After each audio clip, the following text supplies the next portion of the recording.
Pourquoi travailler en fusion-acquisition? Pourquoi la fusion-acquisition est un des secteurs les plus attractifs en finance? Quoi dire en entretien si on te pose la question pourquoi tu veux faire ce métier? Aujourd'hui, on va répondre à toutes ces questions et je vais vous partager les raisons qui m'ont poussé personnellement à partir dans cette voie et à faire ce métier. J'ai listé les 4 principales raisons et je vais argumenter un peu dessus afin que vous voyez un petit peu la logique derrière. Restez bien jusqu'à la fin car selon moi, la dernière raison est celle qui fait le plus de sens et c'est celle que vous pourrez le plus facilement recaser en entretien si jamais on vous pose la question. Et on commence tout de suite avec la première raison.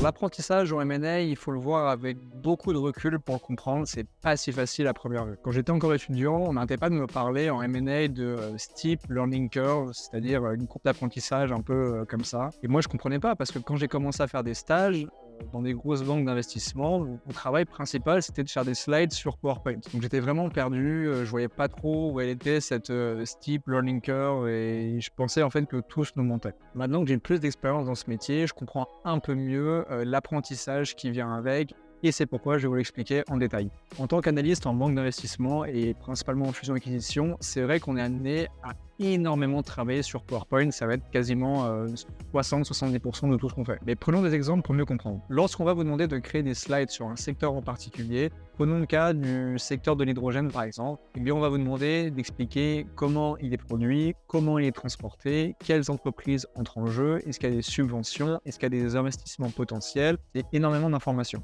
Imaginez cela maintenant multiplié par le nombre de recherches sectorielles que vous allez faire et en fait vous allez comprendre que vous allez en apprendre sur plein de secteurs différents, donc vous allez développer votre culture générale et votre compréhension de divers marchés. Lorsqu'on va vous demander de faire un profil d'entreprise, et bien même chose, vous allez faire des recherches sur l'entreprise, essayer de comprendre son business et donc cela va contribuer à votre connaissance plus générale et meilleure du marché. A l'inverse, lorsque vous allez travailler sur une exécution de deal, et vous allez en apprendre beaucoup sur le process d'une fusion-acquisition, process d'une levée de fonds. Donc techniquement, vous allez vraiment vous améliorer. Donc finalement, vous apprenez tout le temps en fait. Et l'avantage de ce job, c'est que tout ce que je vous ai raconté avant, eh bien, c'est uniquement valable pendant les 2 premières années. Au bout de 2 ans, quand vous allez passer associate, le job va totalement se transformer et vous allez travailler sur des choses bien différentes. Vous ferez moins de PowerPoint, vous ferez plus d'analyse financière, plus de modélisation, beaucoup plus de travail sur Excel, plus poussé.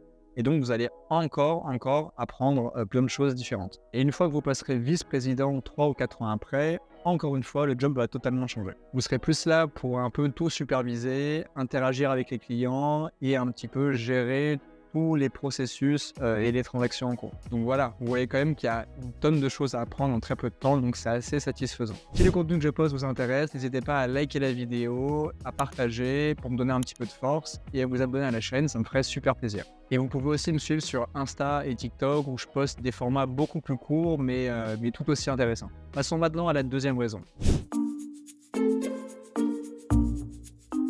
Dans la plupart des banques, on y entre en tant qu'analyste où on va rester analyste seulement 2 ans. Puis on passe associate et on va y rester 3 ou 4 ans.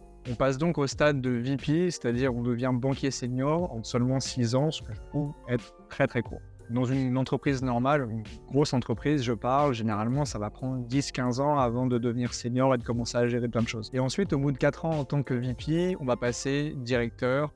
Donc finalement, en 10 ans, on peut devenir directeur, ce qui est quasiment l'échelon le plus haut dans ce métier. La rémunération en fusion-acquisition et en finance plus généralement est vraiment impressionnante comparée à des boulots plus standards, on va dire. En sortie d'école, vous avez la possibilité de gagner 2 à 3 fois plus que les autres. Bon, vous allez aussi travailler beaucoup plus, mais bon, je trouve ça quand même impressionnant globalement. Et enfin, ma 4e et plus importante motivation. Celle-là, elle est plutôt personnelle, mais je suis sûr que beaucoup d'entre vous l'ont également. En fait, j'ai toujours eu pour idée de lancer un peu mon business plus tard, mon propre projet, ma propre entreprise sur une idée comme ça qui pourrait marcher. C'est pourquoi je trouve ça très important de pouvoir tout comprendre sur la finance d'entreprise afin de pouvoir piloter ma future entreprise de façon très simple et sans difficulté, on va dire. Même si j'ai envie d'investir, pouvoir investir de façon un peu plus informée que la plupart des gens. Je vais vous raconter une anecdote qui m'a marqué vraiment et ça je vous garantis que je m'en rappellerai toute ma vie. J'avais fait un stage dans une petite boutique en fusion-acquisition et un de mes anciens patrons avait reçu les comptes d'un potentiel client. Et il voulait voir en fait si ce client était suffisamment intéressant, si le business fonctionnait bien et s'il y avait potentiellement quelque chose à en tirer de ce client. Je vous mens pas, il a regardé les comptes, 5 minutes, et en 5 minutes, il était capable de savoir si le business était bien ou pas. 5 minutes. Voilà, ça en gros, c'est mon objectif personnel. Être capable de pouvoir analyser une boîte très rapidement et d'en comprendre son fonctionnement et d'un point de vue financier, pouvoir déterminer si une boîte est bien ou pas, si c'est bon d'investir dedans ou pas, ou même pour ma propre entreprise, si je vais dans la bonne direction ou pas. C'est mon but et c'est cela qui me motive principalement à faire ce métier. Vous connaissez à présent les 4 raisons qui m'ont poussé à travailler en banque d'investissement et plus particulièrement en fusion-acquisition. N'oubliez pas de liker, partager les vidéos, vous abonner s'il vous plaît, ça me ferait super plaisir et j'espère que ça vous sera utile. Et laissez-moi en commentaire le type de contenu qui vous intéresserait pour une prochaine vidéo.